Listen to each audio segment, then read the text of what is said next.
దేవుని పరిశుద్ధ నామానికి మహిమ కలుగునుగాక. ప్రభువునందు ప్రియమైన దేవుని పరిశుద్ధులారా, మన ప్రభువును రక్షకుడునైన యేసుక్రీస్తు వారి పరిశుద్ధ నామమునందు ఎదురుముండి ఏజీసీఎం పరిచర్యల తరపు నుండి మీ అందరికీ కూడా ప్రత్యేకమైన శుభవందనాలను తెలియజేస్తూ ఉన్నాను. దేవుని కృపను బట్టి మీరంతా క్షేమంగా ఉన్నారని, ప్రభువునందు మీరు ఆరోగ్యముగాను సౌఖ్యముగాను ఉన్నారని ప్రభువునందు నేను విశ్వసిస్తూ ఉన్నాను. నేను మా పరిచర్యల తరపు నుండి లైవ్ కార్యక్రమాలు నిలిపివేసి చాలా కాలమైంది.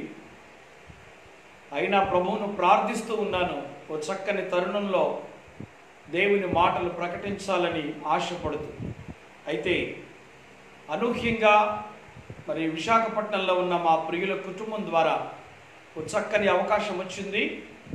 దైవజనులు, దైవాభిషిక్తులు, ఆత్మపూర్ణులు, ప్రియులు, సహోదరులు ఆర్యన్ జోసెఫ్ గారు అనబడిన సేవకుల మినిస్ట్రీస్లో, జేఎస్ఎం మినిస్ట్రీస్లో ఈ లైవ్ కార్యక్రమం ద్వారా దేవుని వాక్యాన్ని ప్రకటించడానికి నాకు వారు అవకాశం ఇచ్చారు. అందును బట్టి వారికి, వారి కుటుంబానికి, వారి పరిచర్యలన్నిటికీ కూడా ప్రభువునందు సంపూర్ణ క్షేమం కలిగి ఉండాలని వారిని బట్టి నేను ప్రభువును స్తుతిస్తూ ఉన్నాను. నా ప్రత్యేకమైన కృతజ్ఞతా వందనాలు తెలియజేస్తూ ఉన్నాను.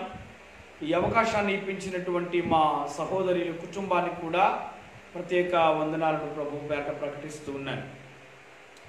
దేవుని ప్రజలారా, ఈ దినాలలో, ఈ దుర్దినాలలో చాలా భయానకమైన వాతావరణ పరిస్థితుల్లో దేవుని వాక్యాన్ని ఇలాగైనా పంచుకొనగలిగే ఆధిక్యత ప్రభువు ఇంకా మనకు అనుగ్రహిస్తున్న విధానాన్ని బట్టి దేవునికి ఏమి చెల్లించినా తక్కువే.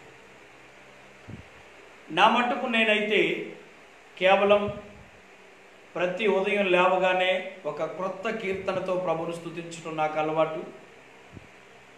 వ్యక్తిగతంగా అనేక వందల పాటలు రాసిన, కొన్ని వేల పాటలు ప్రభు కొరకు నిరంతరం పాడుతూ ఆయన స్తుతించడం తప్ప ఇక ఆయనకు ఇవ్వగలిగిన అర్పణ నా దగ్గర అయితే ఏమీ లేదనేది నా భావన. దేవుని బిడ్డలారా, ఇలాంటి పరిస్థితుల్లో ఒక మంచి పరిణామం ఇది, మంచి ప్రయత్నం అని చెప్పాలి. సుమారు 100 గంటల పాటు దేవుని నామాన్ని ఏకధాటిగా ఆరాధించడానికి, అనేకుల దైవజనుల ఉపదేశాలు ప్రకటించడానికి, మరి ఇలాంటి మహత్తర కార్యక్రమాన్ని జరిగించడానికి ప్రభు ఆత్మ చేత ప్రేరేపించబడిన మా ప్రియ సహోదరులు, దైవజనులు ఆర్యన్ జోసెఫ్ గారికి హృదయపూర్వకమైన కృతజ్ఞతలు తెలియజేస్తూ ఉన్నాను. దేవుడు ఖచ్చితంగా మిమ్మల్ని, మీ కుటుంబాన్ని, మీ పరిచర్యను సమృద్ధిగా దీవించునుగాక. మంచిది. నాకున్న అలవాటు ప్రకారం దేవుని వాక్య సమయాన్ని కేవలం వాక్యానికి మాత్రమే కేటాయించే పద్ధతిలో పెరిగాను. అందుకని నేరుగా దేవుని వాక్య ధ్యానంలోనికే మనం ప్రవేశించడం అనేది మనకెంతైనా ధన్యకరమని భావిస్తూ ఉన్నాను. ఈ శ్రేష్టమైనటువంటి మంచి సమయంలో పరిశుద్ధ గ్రంథం నుండి పరమగీత గ్రంథము 3వ అధ్యాయము 4వ లేఖనాన్ని మీకు పరిచయం చేయాలని నేను ఆశపడుతూ ఉన్నాను. ఎందుకనంటే పరమగీత గ్రంథం అనేది అత్యంత ప్రీతిపాత్రమైన పుస్తకం నాకు. కారణం ఏమిటి అనంటే, ఎన్ని ఉన్నత స్థితులు సంపాదించుకున్నా, ఎన్ని పేరు ప్రఖ్యాతలు సంపాదించుకున్నా, ఎన్ని గౌరవాలు కలిగి ఉన్నా, ప్రభువు నా ప్రాణప్రియుడు అని చెప్పుకోవడంలోనే నా ఆత్మకు పూర్ణ తృప్తి కలుగుతుందని నేను నమ్ముతాను. అవును, జాన్ చక్రవర్తి అనే పేరు ఏ ప్రాంతంలో వినబడుతున్నా, ఎంత బలమైన పరిచర్య జరిగించబడుతూ ఉన్నా, వీటన్నిటికంటే కూడా అతీతంగా నేను ప్రభువును ఎరిగి ఉన్నాను.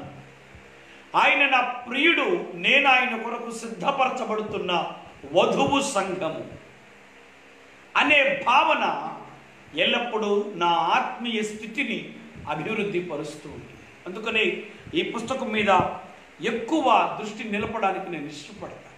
ఎందుకంటే ఈ పుస్తకంలో ప్రభువునకును ఆయన సంఘమునకును మధ్య గల అద్భుతమైన సంభాషణ ఒక ప్రవాహము వలె వెళ్ళడాన్ని మనం చూడవచ్చు.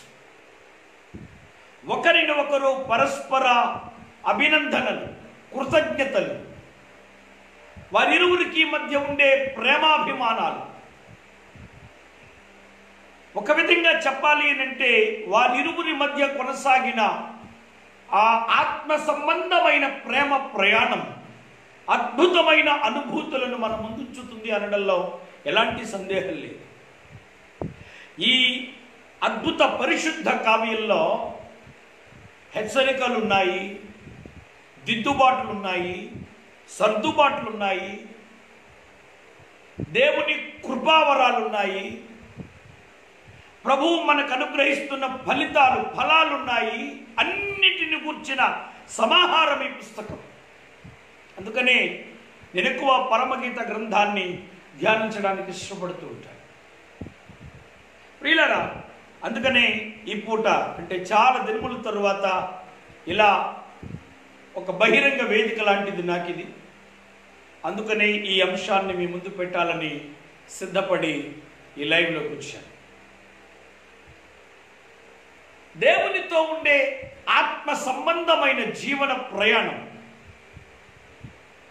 దాన్ని చాలా తేలిగ్గా చూస్తారు చాలామంది. అంటే మన బాధ్యత అనేది కేవలం ఆదివారం ఆరాధనకి వెళితేనో, ఏదో ఉపవాస కూడికలో పాల్గొంటేనో, లేకపోతే ఇంకేదో కుటుంబ ప్రార్థన, సువార్త సభ, ఇలా ఏదో పాల్గొని మనము ఆ ప్రయాణాన్ని విరమించుకుంటే ఆగిపోయేది కాదు. దేవునితో మన ప్రయాణం ఎక్కడుండాలి, ఎక్కడ ప్రారంభం కావాలి, ఎలా ప్రయాణించాలి, ఏ గమ్యానికి చేరుకోవాలి, అనిర్వచనీయమైన దేవుని మహాసంకల్పం మీకు పరమగీత గ్రంథంలో సాక్షాత్కరిస్తుంది. చాలామంది ఈ పుస్తకం మీద అంతగా దృష్టి పెట్టినట్లు కనబడదు. ఎందుకంటే అమ్మో అది లోతైందండి, అంత త్వరగా ధ్యానించలేము అనేది ఒక చిన్నపాటి అభిప్రాయం వాళ్ళలో ఉంటుంది. నేనంటాను, పరమగీత గ్రంథాన్ని మనము ధ్యానించలేని పుస్తకంగా ఎవ్వరూ ఎంచుకోవద్దు. ఈ పుస్తకాన్ని పట్టుకున్నప్పుడు మీరొక సంఘమని, సంఘ వధువని, ప్రభువు కోరుకున్న కన్యకని, 7 ఏండ్ల పెండ్లి విందు కొరకు సిద్ధపరచబడుతున్నామని, రానున్న ప్రియుని ఎదుర్కొనడానికి మనం ఇక్కడ నిరీక్షణ కలిగి ఉన్నామనే భావనతో ఈ పుస్తకంలోకి ప్రవేశిస్తే అత్యద్భుతమైన ఆత్మ సంబంధమైన ఫలితాలు మన ముందు ఆవిష్కృతమవుతాయి. విషయాన్ని మీరు గుర్తించాలి. పరమగీత పుస్తకం అనగానే అదేదో లోతైన విశ్లేషణలతో కూడిన పుస్తకం అండి, దాని జోలికి మనం వెళ్ళలేము అనుకోక్కర్లేదు. నేనంటాను, సగటు విశ్వాసి చక్కగా చదువుకుని అవగాహన చేసుకోగలిగిన భాషతో రాయబడింది. జాగ్రత్తగా దృష్టి పెట్టాలంతే. దేవునికి స్తోత్రం. ఇంతటి అద్భుతమైన ఈ పరిస్థితుల్లో ఈ పుస్తకం నుండి మీతో మాట్లాడడానికి నేను ఒక లేఖనాన్ని ఆధారంగా చేసుకుంటూ ఉన్నాను. ఆ భాగాన్ని మీరు కూడా చూడండి. పరమగీత గ్రంథంలో 3వ అధ్యాయంలో 4వ లేఖనంలో ప్రియుని కొరకైన తన ప్రియురాలు మాట్లాడుతున్న చక్కని మాట. నేను వారిని విడిచి కొంచెము దూరము పోగా నా ప్రాణప్రియుడు నాకు ఎదురుపడెను. వదిలిపెట్టక నేను అతన్ని పట్టుకుంటుని, నా తల్లి ఇంటికి అతన్ని తోడుకొని వచ్చి తిని, నన్ను కనిన దాని ఎరలోనికి తోడుకొని వచ్చి తిని.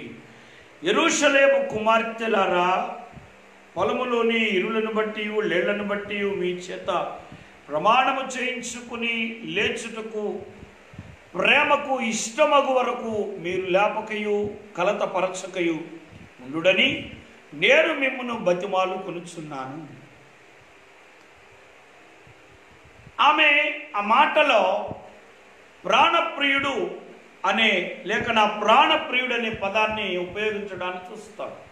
మీ అందరికి తెలుసు కదా, పరమగీత గ్రంథంలో 2 కనబడతారు, ప్రియురాలు, ప్రియుడు.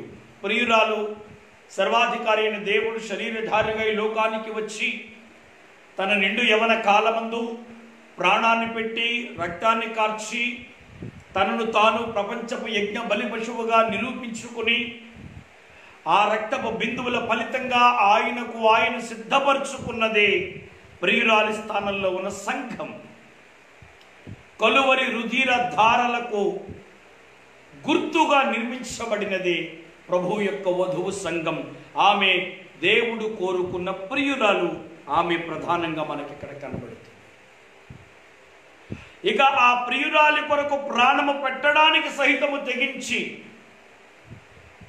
సర్వాధికారాలు కలిగిన మహిమలోకాన్ని, ఆ పరలోకాన్ని, అద్భుతమైన ఉన్నత స్థానాన్ని,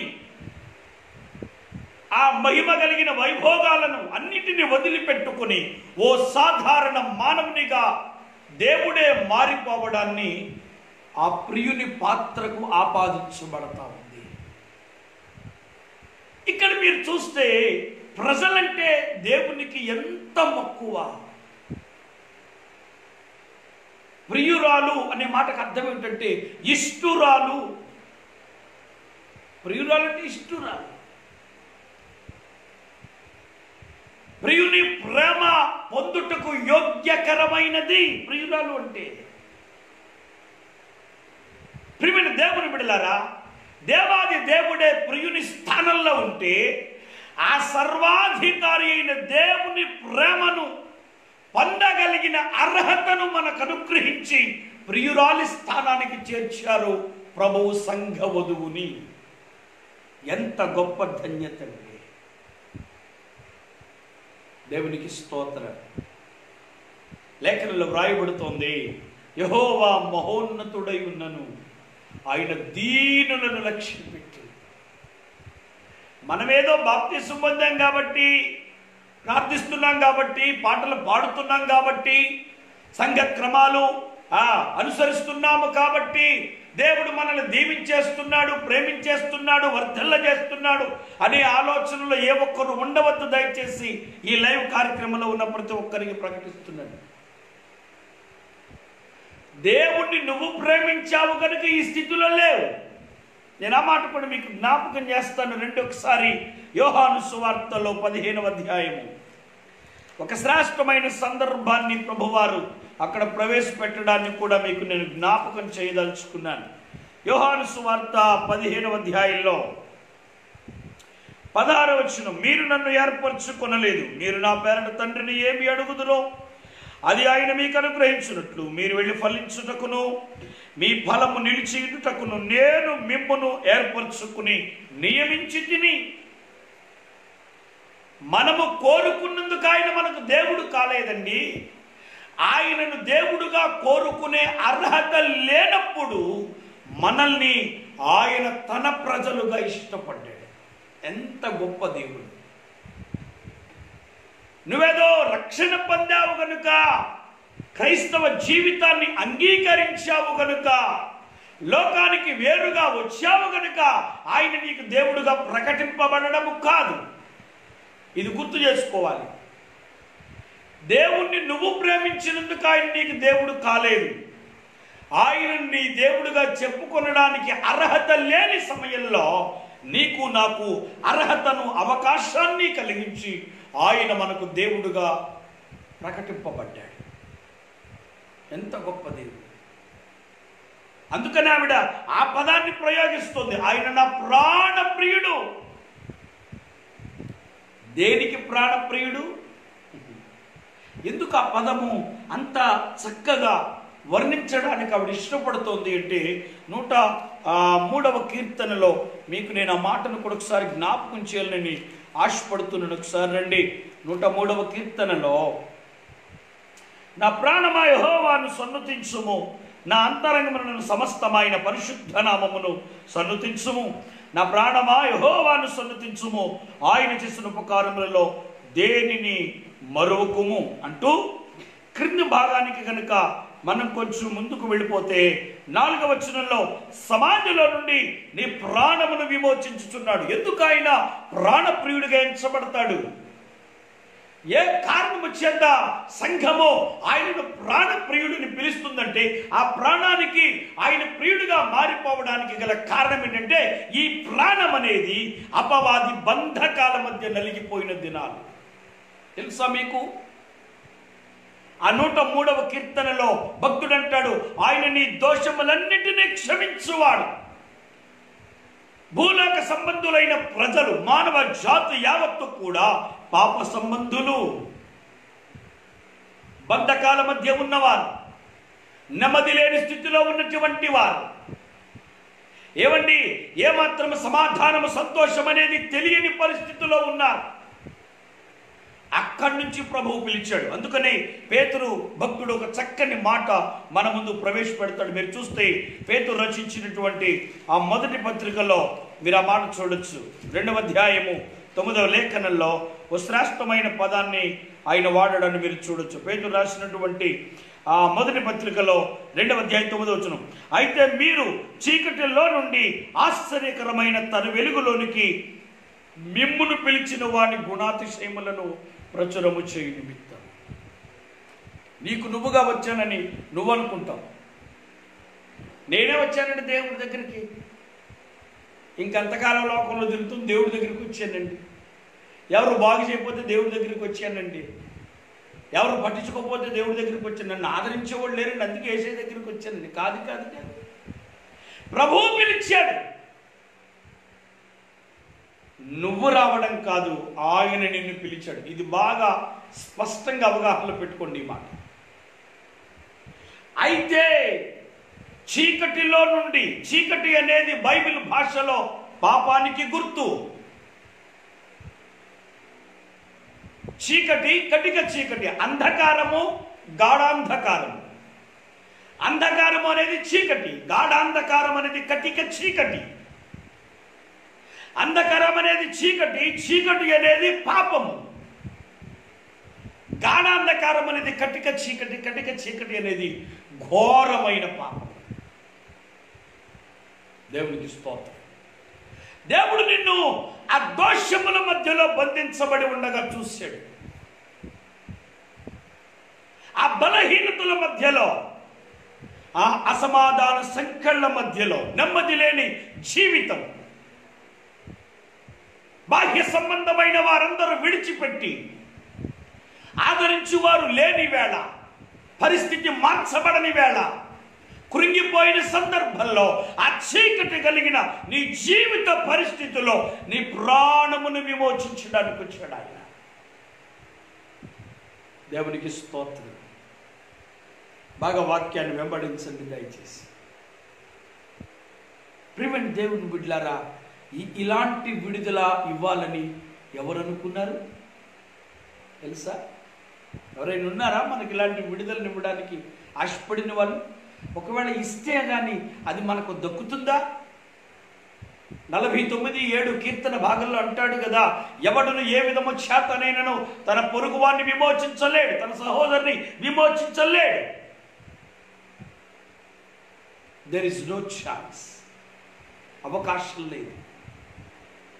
మానవుని పాపాన్ని తొలగించగలిగిన, మానవ పాప ప్రక్షాళన జరిగించగలిగిన వారు ఎవ్వరూ లేకపోతే ఈ మానవుని ప్రాణం అనేది చీకటిలో, కటిక చీకటిలో, దోషముల మధ్యలో, శాపముల మధ్యలో మరణానికి గురి అయి కృంగి కృషించి వేదన పడుతున్న వేళ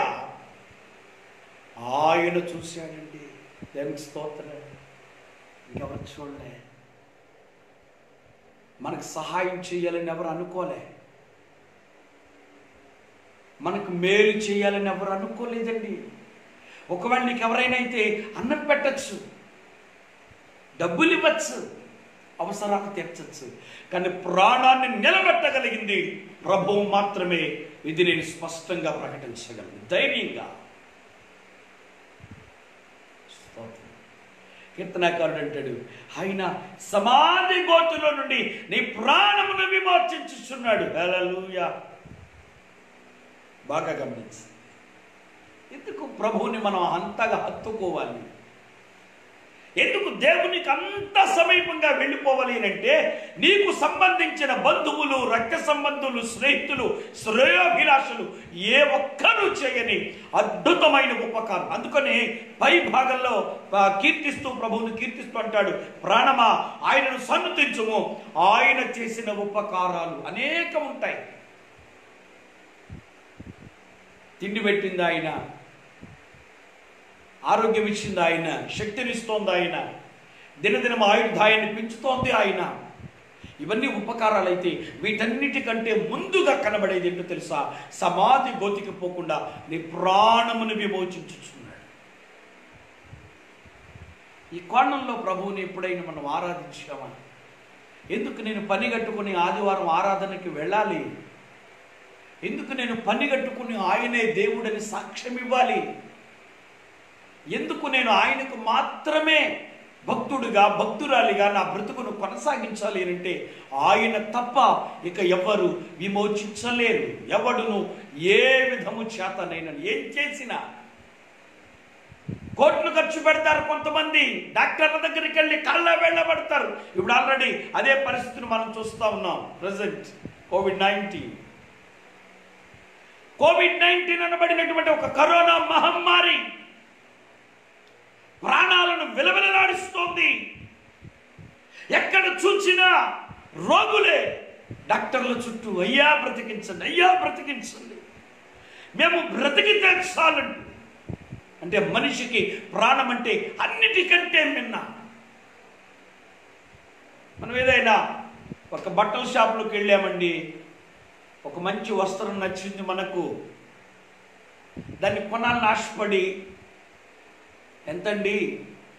5,000 అమ్మా, మన దగ్గర చూస్తే 2,000 ఉన్నాయి, కొంటామా?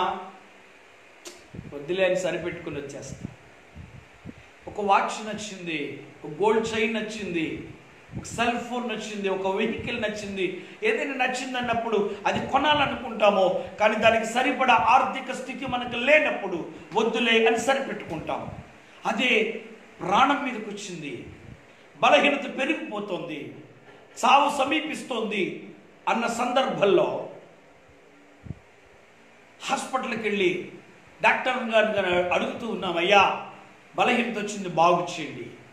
అమ్మ 50,000 రూపాయలు అవుతుంది అన్నాడు ఆయన. నీ దగ్గర చూస్తే 5,000 ఉన్నాయి. కానీ నువ్వనే మాట ఏంటో తెలుసా? అయ్యా డబ్బు ఎలాగైనా సమకూర్చుకుంటాం, కానీ ఈ వ్యక్తిని మీరు బ్రతికించాలి, మా నాన్నగారిని బ్రతికించాలి, మా అన్నను బ్రతికించాలి, మా అక్కను బ్రతికించాలి, మీరు బ్రతికించాల్సిందే. ఎంత ఖర్చు అయినా మేము పెట్టుకుంటాం, కానీ ప్రాణము నిలబడాలి. అంటే ఆ బట్టలు వదిలేసుకున్నంత సులువుగా, వస్తువును వదిలేసినంత సులువుగా, ఏమండి వాహనాన్ని వదిలేసినంత సులువుగా ప్రాణాన్ని వదలలేం. ఎందుకనంటే వాటన్నిటికంటే మనకు అతి ప్రాముఖ్యమైనది, ఇష్టమైనది, అత్యంత విలువైనది ఏదైనా ఉంది అంటే అది ప్రాణం. దాన్ని ఎవ్వరు ఇవ్వలేరు తెలుసా? దానిని బ్రతికించగలిగిన సమర్థుడు, సర్వశక్తిమంతుడైన యేసునాథుడు. దేవునికి స్తోత్రం. అందుకని పిలుస్తోంది ఆవిడ, నా ప్రాణ ప్రియుడు నాకు ఎదురుపడ్డాడు. నీకు ఎప్పుడైనా ఎదురుపడ్డా? ప్రభువుని ఈ విధానంలో ఆరాధించుటయే ఉత్తమమైన భక్తి మార్గం అనేది నా వ్యక్తిగతమైన అనుభవం, అభిప్రాయం. మీరు ఎలాగైనా ఆరాధించండి, యెహోషువ అన్నట్టుగా మీరు ఎలాగైనా ఆయనను ఆరాధించండి. ఆరాధించకపోండి, అందులో నాకు వచ్చిన అభ్యంతరాలు ఏమి లేవు. కానీ నేనును నా ఇంటి వారును ఆయనను సేవిస్తాం. ఎందుకనంటే దాస్య శృంఖలాలను తగ్గొట్టి విముక్తిని ప్రసాదించగలిగిన ఆయన తప్ప ఇంకెవరు లేరు. నిజదేవుడాయనే, రక్షకుడాయనే, నాయకుడాయనే, పోషకుడాయనే కనుక నేను ఆయనను మాత్రమే ఆరాధిస్తానని ఒక సంకల్పంతో కూడిన తీర్మానాన్ని ప్రవేశపెట్టాడు యెహోషువ. అలా ఉన్నామా? దేవుని బిడ్డలారా, అంటుంది ఆవిడ, నా ప్రాణప్రియుడు నాకు ఎదురుపడ్డాడు. ఎదురుపడ్డాడంటే అర్థం ఏంటి? అన్వేషణ జరిగింది. ప్రాణప్రియుని కొరకు అన్వేషణ జరిగింది ముందు. ఈ రోజున కూడా చాలా మంది ఆ ప్రాణమును దక్కించుకునే త్రోవలను వెతుకుతున్నారు, కానీ ఏ త్రోవలోనూ నీకు అది దొరకదు.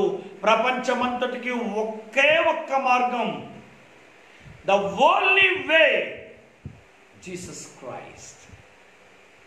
ఒకే ఒక్క మార్గం, ప్రభు అయిన యేసు క్రీస్తు. అయితే ఆయనను ఎలా మనము సంపాదించుకోవాలి, ప్రభువుని ఎలా గుర్తించాలి, ఆయనను ఎలా మనము దక్కించుకోవాలి, ఎలాగా ఆయనను సంపాదించుకోవాలి అని అంటే ఈమె కూడా అనేక ప్రయత్నాలు చేసి వెళ్ళింది ముందు. అట్లా ఆ ప్రయత్నాలను మీకు నేను జ్ఞాపకం చేస్తాను. ఆ 3వ అధ్యాయంలో మొదటి వచనం చూడండి. రాత్రి వేళ పరుండి నేను నా ప్రాణప్రియుని వెతికినను అతడు నాకు కనబడకయుండెను.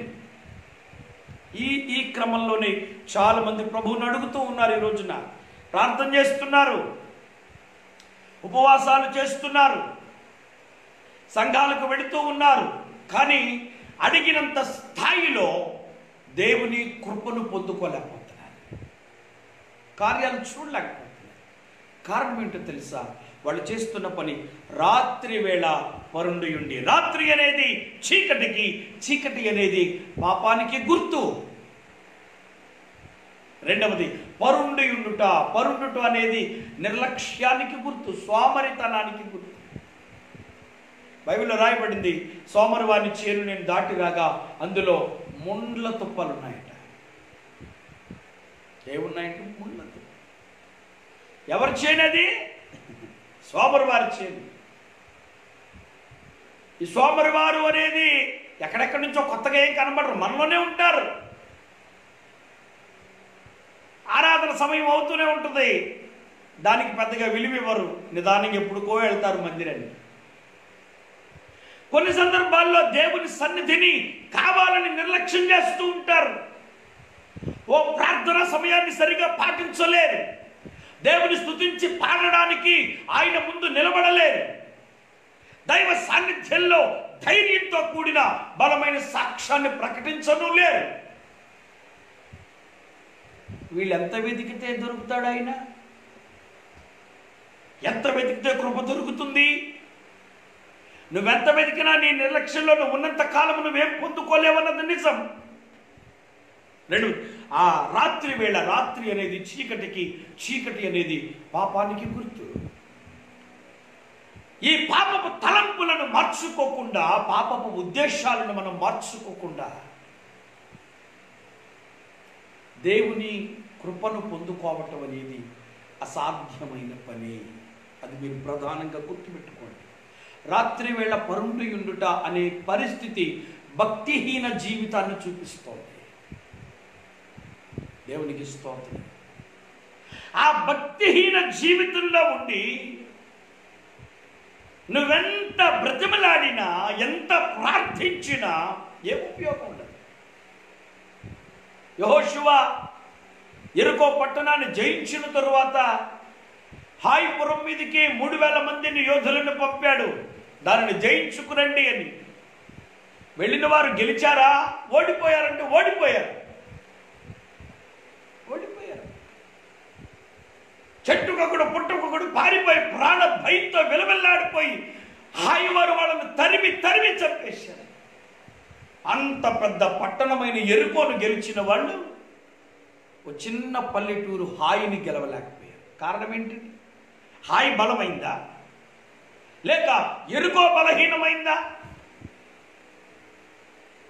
యెరికో చాలా బలమైంది, దాన్ని గెలవగలిగారు. హాయి చాలా బలహీనమైన చిన్న ప్రాంతమైన దాని ముందు ఓడిపోయారు. ఎందుకో తెలుసా? బలమైన దానిని గెలిచే సమయంలో ఉన్న ప్రతిష్ట, బలమైన దానిని పడగొట్టవలసిన సమయంలో ఉన్న తీర్మానం, అప్పటి ఉన్న ఆ పరిశుద్ధ జీవితం అనేది హాయి దగ్గరకు వచ్చేటప్పటికి లేదు, మసకబారిపోయింది. కొన్నిసార్లు పెద్ద పెద్ద సమస్యలను జయించి ఉంటాం మనం ప్రార్థనలో. జబ్బులు తగ్గిపోయిన సందర్భాలు మనకు తెలుసు. అనుకోకుండా ఆ అద్భుతాలు జరిగిపోయి అప్పులు తీరిపోయిన సందర్భాలు మనకు తెలుసు. కానీ చిన్న చిన్న సమస్యల ముందు మోకరిల్లి ఇప్పుడు గెలవలేక కూలబడ్డావనంటే ఆ గెలుపుకి ఈ ఓటమికి మధ్యలో నీ భక్తి జీవితానికి హీన స్థితి అనేది ఒకటి ప్రారంభమైంది. భక్తిహీన స్థితిలో ఉన్నప్పుడు నువ్వు ఎంత చిన్న సమస్యను కూడా గెలవలేమన్నది నిజం. అదే భక్తిలో ఉంటే నీ ముందు పర్వతం లాంటి సమస్య ఉన్నా నువ్వు దాన్ని జయించడానికి అవకాశం ఉంది వాక్యము ద్వారా. దేవునికి స్తోత్రం. దయచేసి మీరందరూ కూడా గుర్తించండి, వాక్యానికి వాక్యమే మీకు స్పష్టంగా వినబడాలనేది నా తపన, అందుకే ప్రకటిస్తాను. ప్రియమైన దేవుని ప్రజలారా, మీరు చూస్తే ఓ చిన్న ఊరి ముందు వారు మోకరిల్లి ఓడిపోయి బలహీనపడడాన్ని యెహోషువ జీర్ణించుకోలేకపోయాడు. ఇదెలా అంటే మోకరించాడు, పొద్దున్న నుంచి సాయంత్రం దాకా బుడిదలు పడుకుంటాడు. అప్పుడు ప్రభువుని అడుగుతాడు, అయ్యా ఎందుకు ఇలా చేసావు? నువ్వు ఇచ్చిన వాగ్దానం ఏంటి? జరిగిన పరిస్థితి ఏంటి? ఆయన దేవుడు ఎప్పుడైనా అన్యాయం చేస్తాడా? విజ్ఞానము గల మనుషులారా, నా మాట ఆలకించుడి. దేవుడు అన్యాయము చేయుట అసంభవం. There is no way. దేవునికి స్తోత్రం. ప్రియమైన దేవుని పిల్ల, మీరు గమనించినట్లయితే ప్రభు అన్నారు, యెహోషువా, నా వలన జరిగింది ఏమీ లేదయ్యా, అసలు జరిగిందేంటో నువ్వు తెలుసుకో. ఇశ్రాయేలీయులు పాపము చేశారు, శాపగ్రస్తమైనది వారి మధ్యలో ఉంది. యెరికోను జయించడానికి వెళ్ళినప్పుడున్న ప్రతిష్ట కానీ, యెరికోను జయించడానికి వెళ్ళినప్పుడున్న పరిశుద్ధ జీవితం కానీ, అట్టి ప్రార్థన కానీ, అట్టి స్తుతి యాగాలు కానీ ఇప్పుడు మీ మధ్యలో లేవు. యెహోషువా, పాపము ప్రవేశించింది, మీ పరిశుద్ధ జీవితానికి మకిలి పట్టింది. ముందు దాన్ని కడగడానికి ప్రయత్నం చేయి. ప్రజలతో చెప్పు, నువ్వు వెళ్ళి ప్రజలను పరిశుద్ధపరచు, రేపటికి వారిని వారే పరిశుద్ధపరచుకోమని చెప్పు. ఇశ్రాయేలీయులారా, మీ మధ్య శాపగ్రస్తమైనది ఒకటి కలదు, అది మీ యొద్ద నుండి తీసివేయు వరకు మీ శత్రువు ఎదుట మీరు నిలువలేరు అన్న సత్యాన్ని వారికి ప్రకటించమని ప్రభు పంపాడు. నీ భక్తిహీన స్థితిలో నువ్వు ఉండి దేవుని కృపను ఎలా పొందాలనుకుంటున్నావు? అవిధేయతతో కూడిన నీ క్రియలు నీతోనే ఉంచుకుని దేవుని మహిమను ఎలా చూడాలనుకుంటున్నావు? సాధ్యమవుతుందా? నా ప్రియమైన తల్లి, చెల్లి, సహోదరి, సహోదరుడా, ప్రభు పేరిట మీకు ప్రకటిస్తున్నాను, తన భక్తుల పరిశుద్ధ జీవితంలో ఏ చిన్న లోపాన్ని ప్రభువు సహించలేడు. ఎందుకు? ఆమె అంతగా వెతుకుతున్నా తన ప్రాణప్రియుడు తనకు కనిపించడం లేదంటే ఆమె ఉన్న స్థలం చీకటి, నిర్లక్ష్య ద్వారా. ఇప్పుడు ప్రాణప్రియుడు కనిపించలేదు గనుక, తానక్కడే ఉంటే ఆయన ఎప్పటికీ కనిపించడు గనుక ఎలాగైనా ఆయనను చూడాలి, ఆయనను తన ఇంటికి తెచ్చుకోవాలన్న కాంక్షతో ముందు తను ఏ స్థితిలో ఉందో ఆ స్థితి నుండి బయటకు రావడానికి ప్రయత్నం చేసింది. దేవునికి మహిమ కలుగునుగాక. ఇప్పుడు ఈ రాత్రి మీకు నేను ప్రకటిస్తున్నాను, ఈ జేఎస్ఎం మినిస్ట్రీ సహోదరులు జోసెఫ్ గారికి దేవుడిచ్చిన ప్రేరణ ద్వారా మీకు మరో నూతన పాఠాన్ని ప్రభువు మిమ్ములను కనికరించడానికి, దయ చూపడానికి, కృపనివ్వడానికి ఒక శ్రేష్టమైన త్రోవ మరలా మీ ముందు ప్రవేశపెడతా ఉన్నాడు. కదలండి మీరున్న స్థలం నుంచి, ఆ పాపిష్టి ఆలోచనలో నుంచి, దేవునికి విరోధమైన ఆ చర్యల నుంచి, వాక్యానికి వ్యతిరేకమైన పరిస్థితుల నుంచి మీరు కదిలినట్లయితే మీకు మేలు కలగడానికి అవకాశం ఉంది. కానీ చాలా మంది ఉన్న స్థితిలో అలాగే ఉండిపోయి అవే పాపాలు జరిగిస్తూ ఆ చీకటి క్రియల మధ్యనే జీవితాన్ని కొనసాగిస్తూ ఉన్నారన్నది నిజం. గమనించండి ప్రియులారా, మీరు ఇక్కడ గమనిస్తే ఆమె తను ఆ పడక మీద నుండి లేచి బయటకు రావడానికి ఇష్టపడుతోంది. 2వ వచనంలో మీరు చూస్తే, నేను ఇప్పుడే లేచుదను, పట్టణము వెంబడిపోయి వెతికెదను, సంత వీధులలోను రాజవీధులలోను తిరుగుదును, నా ప్రాణప్రియుని వెతుకుదును నేను అనుకుంటుని. నేను వెతికాను కానీ అతడు కనిపించలేదు. అయ్యో, మీరు అడగచ్చు, పాస్టర్ గారు మరి ఆమె తనున్న స్థలం నుంచి ఆ స్థితి నుంచి బయటకు వచ్చింది కదా, ప్రాణప్రియుడు ఎందుకు కనిపించలేదు అనొచ్చు. బయటకు వచ్చింది కానీ రావాల్సిన చోటుకి ఇంకా రాలే. స్తోత్రం. చాలామంది వారు విడిపించబడాలని, హెచ్చించబడాలని, ఘనపరచబడాలని కోరుకుంటారు కానీ ఎక్కడికి వెళితే ఇవన్నీ జరుగుతాయన్న ఆ త్రోవలో వారు అడుగు వేయలేరు, మరో చోటుకి వెళ్ళిపోతూ ఉంటారు. లోకము భ్రమలతో కూడిన రంగుల వలయం అండి. ఒక్కొక్కడు ఒక్కో రకమైన మాటలు చెప్తారు. నీ జాతకం మారిపోద్ది అంటాడు, నీ పరిస్థితి మారిపోద్ది అంటాడు, నీ భవిష్యత్తు మారిపోద్ది అంటాడు, తెల్లారేటప్పటికి అద్భుతాలు జరిగిపోతాయంటాడు. ఇవన్నీ పిచ్చి పిచ్చి మాటలు, మీరు నమ్మద్దు దయచేసి. ఎక్కడ నీ ఆశీర్వాదమో తెలుసుకో, ఎక్కడ నిలబడితే నీకు కృప దొరుకుతుందో తెలుసుకో, ఎక్కడ అడుగు పెడితే నీ ప్రాణప్రియుడు నీకు సంబంధించిన వాడుగా ఉంటాడు నువ్వు తెలుసుకోవాలి. కానీ ఇప్పుడు ఎక్కడికి వెళ్ళిందంటే పట్టణంలోనికి వెళ్ళింది, సంత వీధుల్లోనికి, రాజవీధుల్లోనికి వెళ్ళిపోయింది. పట్టణం అనే మాట సంపదలకు, సిరులకు గుర్తుగా ఉంది. దేవుడు డబ్బులో దొరుకుతాడు మనకి. చాలామంది అనుకుంటారు ఎక్కువ డబ్బు ఉంటే దేవుడు మమ్మల్ని దీవించాడండి, మంచి ఇల్లు కట్టుకుంటే దేవుడు దీవించాడండి, పెద్ద పెద్ద వాహనాలు కొనుక్కుంటే దేవుడు దీవించాడండి. అవేనా? సిరులు సంపదలు శాశ్వతమైనవి కావని వాక్యం చెప్పడం లేదా? లోకంలో మీరు ధర్మ సంపాదించుకోకండి, ఎందుకనగా అది ఇక్కడ తుప్పట్టిపోద్ది. మీరు పరలోకంలో మీ ధనాన్ని సమకూర్చుకుండని ప్రభువు మాట్లాడలేదా? ధనవంతుడు పరలోక రాజ్యంలో ప్రవేశించుట కంటే సూది బెజ్జంలో ఒంటె దూరుడు సులభమనే మాట వాక్యం ప్రకటించలేదా? అలాగని మీరు ఏదైనా కలిగి ఉంటే అది విడిచిపెట్టుకోమని అయితే నేను ప్రకటించు. మన దేవుడు సమృద్ధినిస్తాడు, కానీ సమృద్ధి కంటే ఆయన ఘనుడనే సంగతిని మనం గుర్తించడం నేర్చుకోవాలి. ధనములో దేవుణ్ణి కనుగొనడానికి ప్రయత్నం చేయొద్దు. సిరిలో, సంపదలో, బంగారము, వెండి, వజ్రాలు, విలువైన వాటిలో దేవుణ్ణి వెతకాలను ప్రయత్నం చేయొద్దు. ఆయన వాటికి అతీతమైన వాడు. స్తోత్రం. వీళ్ళరా పట్టణంలో దొరకలేదు, ఆయన డబ్బులో ఉంటాడా ప్రభు? జ్ఞానులను సిగ్గుపరచుటకు దేవుడు వెర్రి వారిని ఎన్నుకుంటాడని బైబిల్ చెప్పడం లేదా? పెంట కుప్పల మీద నుంచి దీనులను పైకి లేవనెత్తువాడని సంగీత వాక్యం ప్రకటించలేదా? అపోస్తలులైనటువంటి శిష్యులు ప్రభు దగ్గరకు వచ్చి, అయ్యా మేము మా సమస్తాన్ని వదిలిపెట్టి నిన్ను వెంబడిస్తున్నామన్నారే. ఆ వాక్యాలు మనకి పట్టవు కదండి. స్తోత్రం.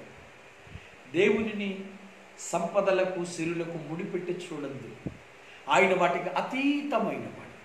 ధనము, సంపద, సిరి ఇవన్నీ కూడా నీ అవసరాల కొరకు ప్రభు నీకు అనుగ్రహిస్తారు తప్ప ఆయనను వాటికి సమానము చేసి మాట్లాడే స్థితి మనకు మంచిది కాదు. అలా చేయటం వలన దేవుని కృపను మనం పొందలేము. ఎలీషా దగ్గరికి నయమాన్ వచ్చి వెండిని, బంగారమును, ఏమండి విలువైన వాటిని ఎర్రగా చూపించినంత మాత్రాన దైవజనుడు లోబడ్డా? ఎందుకని?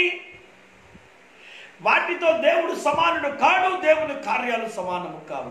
అవి ఉన్నతమైనవి, అతీతమైనవి. నయమాన్ చేయగలిగింది ఏమి లేదు. డబ్బుతోనూ భ్రమలతోనూ ప్రభువును మనం సంపాదించుకోలేము. అది జరిగే పని కాదు, గుర్తుపెట్టుకోండి. ఇక సంత వీధిలో వెతికిందట. సంత వీధి అంటే అల్లరికి గుర్తు. సంతలో ఏముంటుంది? ఓ గోల ఉంటుంది, అల్లరి ఉంటుంది. బైబిల్ అంటోంది దేవుడు అల్లరికి కర్త కాడు. దేవునికి స్తోత్రం. ప్రియమైన దేవుని బిడ్డలారా, సిరి సంపదలలో లేడు, అల్లరి మూకల మధ్య లేడు. ఘనులు, నాయకులు, రాజవీధులు అంటే ఘనులు, నాయకులు, అధికారులు, వారి మధ్యను కూడా లేడు. ఇవన్నీ గ్రహించి ఓహో ఆ చీకటి జీవితాన్ని, ఈ లోకాశల జీవితాన్ని, పట్టణము, సంత వీధి, రాజవీధి ఇవన్నీ కూడా లోకాశలకు గుర్తు, ధనాపేక్షకు గుర్తు. సంతలో వ్యాపారము జరుగుతుంది. దొంగ త్రాసులు తుయ్యబడతాయి. అలాంటి వ్యాపారానికి లేకపోతే అలాంటి దొంగ త్రాసు వంటి జీవితాలకు దేవుడు దూరంగా ఉంటాడు కదా. కానీ ఇప్పుడు అక్కడే తిరుగుతోంది, లేడు. ఇప్పుడు కనుగొంటోంది అసలు సత్యాన్ని. ఆయన ఇక్కడెక్కడా లేడు. దేవునికి స్తోత్రం.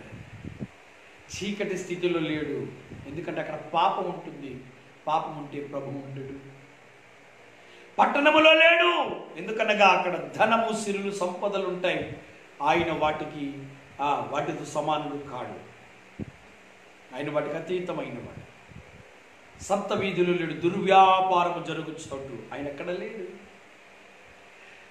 రాజవీధులలో లేడు. గనులతోనూ లేకపోతే అధికారులతోనూ ఆయనను మనం సమానునిగా చేయరాదు. మరెక్కడ ఉన్నారంటే ఆయన వారిని విడిచిపెట్టి కొంచెము దూరంగా రాను.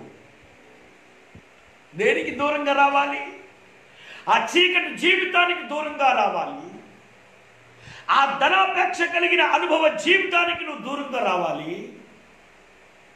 ఏమండి? దుర్వ్యాపారము,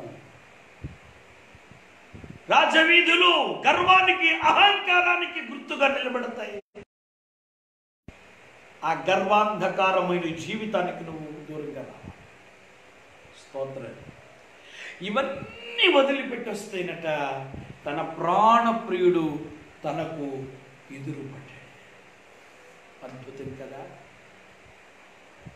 ఇలాంటి అనుభవాలతో ఎప్పుడైనా నువ్వు ప్రభువును సంపాదించుకున్నావా? చాలామంది రక్షణ పొంది కొద్ది దినాల్లో పడిపోతూ ఉంటారు.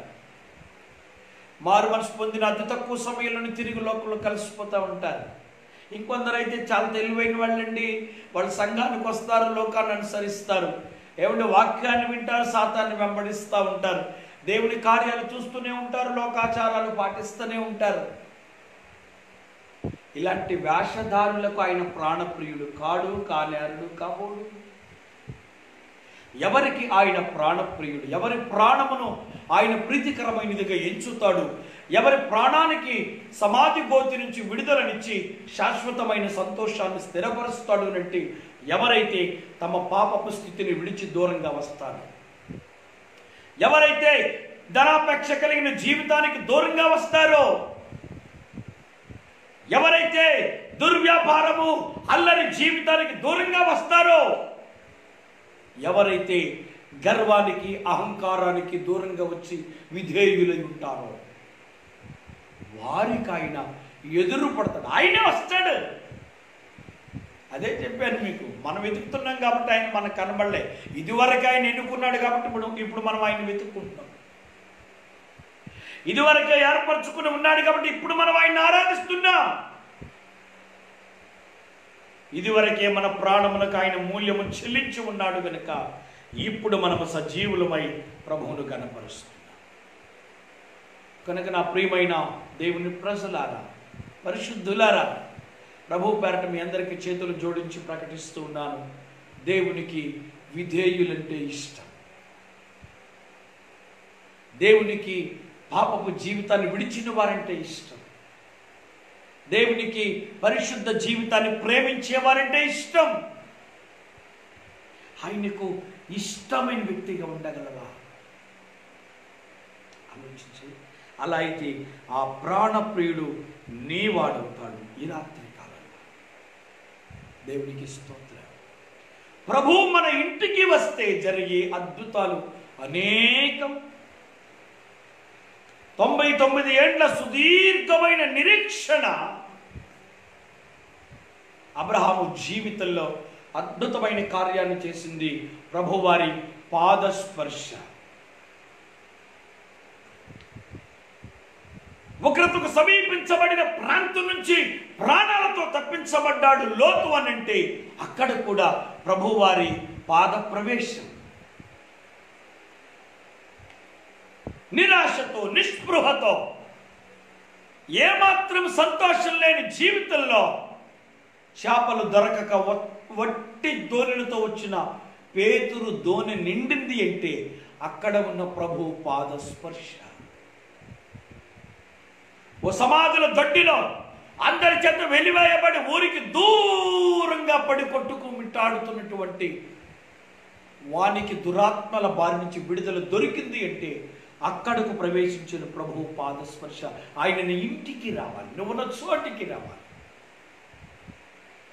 ఆయనను రప్పించుకునే భక్తి మనము సంపాదించుకోవాలి. దానికి ఉన్న విధానం ఇది. 1, చీకటిని వదలాలి. 2, ధనాపేక్షను వదలాలి. 3, దుర్వ్యాపారమును వదలాలి. 4, గర్వము. 5, అహంకారము. ఈ 5టిని కలిపి లోకాశల జీవితం అని పిలుస్తాం. ఈ లోకాశలను పడిన జీవితంలో అటు జన్మ పాపము ఇటు కర్మ పాపము 2 ఉన్నాయి.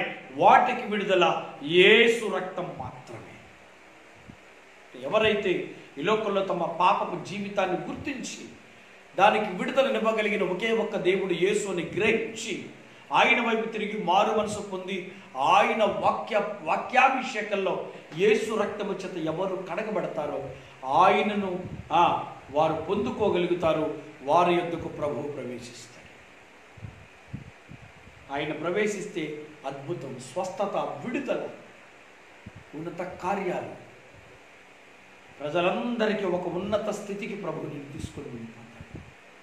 కనుక నా ప్రియమైన దేవుని బిడ్డ, ఈ జేఎస్ఎం పరిచర్యల ద్వారా ఈ ఫేస్బుక్ లైవ్ కార్యక్రమంలో ఇంతవరకు ప్రకటించబడిన వాక్యం యొక్క ముఖ్య ఉద్దేశం ప్రభువు మెచ్చిన కుటుంబంగా, ప్రభువు మెచ్చిన విశ్వాస భక్తి జీవితంగా మనము ఉండగలిగితే అంతకు మించిన గొప్ప ధన్యత లేదు. ఆయన మనకు ప్రాణప్రియుడవుతాడు. ఈ 5 విధానాలను పాటించి ఎవరు మారు మనసు పొందుతారో, ఎవరు యేసును తమ సొంత రక్షకునిగా అంగీకరించి రక్షించబడతారో, ఎవరైతే రక్షణ బాప్తిస్మ వైపు అడుగులు వేసి ఆయన మనస్సును సాధిస్తారో వారి ప్రాణమును సమాధి గొయ్యి నరకం దానిని తప్పించి నిత్య విశ్రాంతిలో పెట్టి మహోన్నతమైన ఆయన సహవాసాన్ని కలిగిస్తాడు. అలాంటి ఉన్నత కృపాక్షేమాలు ఈ ఫేస్బుక్ లైవ్ ద్వారా కూడిన మనకును, భూపైన సకల పరిశుద్ధులకును, ఇదిగో ప్రియ సహోదరులు ఆర్యన్ జోసెఫ్ గారు అలాగే జేఎస్ఎం పరిచర్యలకు సదాకాలం తోడండి ఆశీర్వదించి వర్ధల్ల చేయునుగాక. ఆమెన్. ప్రార్థన చేస్తాను. తలలోంచి కళ్ళు మూసుకోండి. పరిశుద్ధుడు అయిన తండ్రి, గొప్ప దేవుడా, మీకు వందనాలు. ఇంతవరకు అనేకమైన వాక్య లేఖనాలు ప్రకటించబడ్డాయి. నీ మనస్సును ఆవిష్కరించడానికి నీ సేవకుని ద్వారా అద్భుతమైన ప్రయత్నం జరిగిన విధానమును బట్టి స్తోత్రాలు. ఇదిగో జేఎస్ఎం పరిచర్యలు మీరు జ్ఞాపకం చేసుకోండి. మా ప్రియులు ఆర్యన్ జోసెఫ్ గారిని బట్టి, వారి కుటుంబాన్ని బట్టి మీకు స్తోత్రాలు. జరుగుతున్న ప్రభు ఈ 100 గంటల ఆరాధన పరిచర్య అద్భుతంగా మీరు కొనసాగించండి. ఇంకా జరగవలసిన రోజులను కూడా క్షేమకరంగా మీరు నడిపించమని ప్రార్థన చేస్తూ ఉన్నాను. ఎంతో ప్రయాసపడి కార్యక్రమాన్ని కొనసాగిస్తున్నారు కనుక వారి కుటుంబానికి మీ వలన కలుగవలసిన ప్రతి మేలును దయచేయమని ప్రార్థన చేస్తూ ఉన్నాను. మీకు స్తోత్రాలు. అదే సమయంలో ప్రభువా, ఇదిగో నాయన ఈ చక్కని కార్యక్రమాన్ని మాకు పరిచయం చేసినటువంటి మా ప్రియులు నాయన వారి కుటుంబాన్ని మీరు దీవించి మేలు చేత నింపండి. వారికి కావలసిన ప్రతి ఈవిని దయచేయండి. నాయన మీకు స్తోత్రాలు. ఇదిగో నాయన ఏకీభించిన ప్రతి బిడ్డను ఆశీర్వదించండి. ఇంతమంది పరిశుద్ధుల ఎదుట నీ పాద పరిచారకులను అల్పుడను నీ మాటలు పంచుకునే ధన్యకరమైన సమయాన్ని ఇచ్చారు. మీకు కొందనాలు. ఇదిగో నేను ఎదురుమండి ఏం చేసే పరిచర్యలు మా ఆత్మీయ తండ్రి గారు మోజస్సయ్య గారు, అమ్మగారిని, వారి బిడ్డల కుటుంబాన్ని సమస్తాన్ని కూడా మీరు జ్ఞాపకం చేసుకోండి. ఈ రాత్రి విత్తబడిన ప్రతి లేఖనము అందరికీ ఆత్మీయ అభివృద్ధి కలిగించడానికి సహాయం చేయండి. ఆర్యన్ జోసెఫ్ గారు ఏ ఉద్దేశంతో ఈ పరిచర్యను కొనసాగించాలని ఇష్టపడ్డారో అది ఖచ్చితంగా నెరవేర్పులోనికి వచ్చునుగా కను ప్రకటిస్తూ ఉన్నాను. కృపయు క్షేమము సర్వ సమృద్ధి అందరికీ దయచేసి దీవించి వర్ధిల్లించి యేసు ఘననామాన్ని బట్టి ప్రార్థిస్తున్నాము తండ్రి. ఆమెన్. పరమ తండ్రి అయిన దేవుడు, పరిశుద్ధుడైన యేసుక్రీస్తు నాథుడు, ఆత్మదేవుని సహాయము, కృపా సహవాసపు సన్నిధి ఇప్పుడు ఎల్లప్పుడూ భూపైన సకల పరిశుద్ధతను కూడిన మనకు సదాకాలము దయచేసి ప్రభువే నడిపించి దీవించునుగాక. ఆమేన్. మీ అందరికి వందనాలు. ప్రభు మిమ్మల్ని దీవించునుగాక. మరొకసారి జేఎస్ఎం పరిచర్యలకు అలాగే దైవజనులు మరి ఆర్యన్ జోసెఫ్ గారికి ఎదురుమండి ఏజీసీఎం పరిచర్యల తరపు నుంచి ప్రత్యేకమైన కృతజ్ఞతా వందనాలు తెలియజేస్తున్నాను. ప్రభు మిమ్మల్ని దీవించునుగాక. ఆమేన్.